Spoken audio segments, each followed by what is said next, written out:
So, ito nga guys, no, kasi nga sobrang crisis ngayon. Multitasking tayong mga mother. So, habang natutulog yung bata, nagre-repack po tayo ng oil. Benta natin tingi-tingi.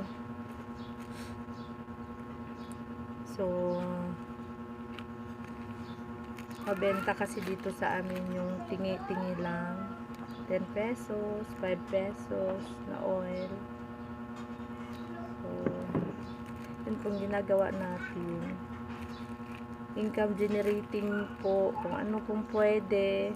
So, kung halimbawa nanonood kayo sa akin ngayon, tsaka lalo na yung mga OFW natin na mga friend, pwede po kayo mag-inquire kung ano po yung mga sadya ninyo para sa inyong parents na nandito, mga mahal sa buhay, mga anak.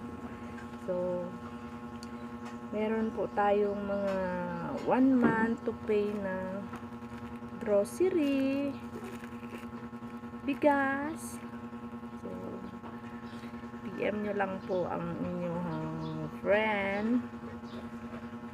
PM nyo lang po ako, mga friendship, mga kapiling close ko po. So,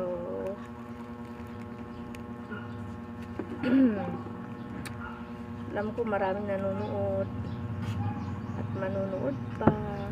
So, yun po no, dito lang din po sa aming lugar, mga nakakakilala po sa akin. So, kung may mga ano po kayo, may mga business po kayo na hindi nyo magawa kasi nandyan kayo sa labas, may mga online selling din po ako, pwede po ninyong i-browse yung aking Facebook, ang timeline ko po, nandun po yung mga online ko.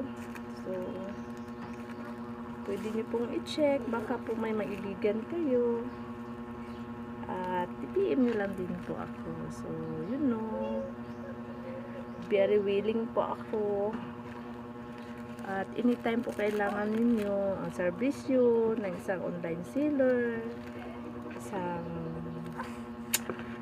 grocery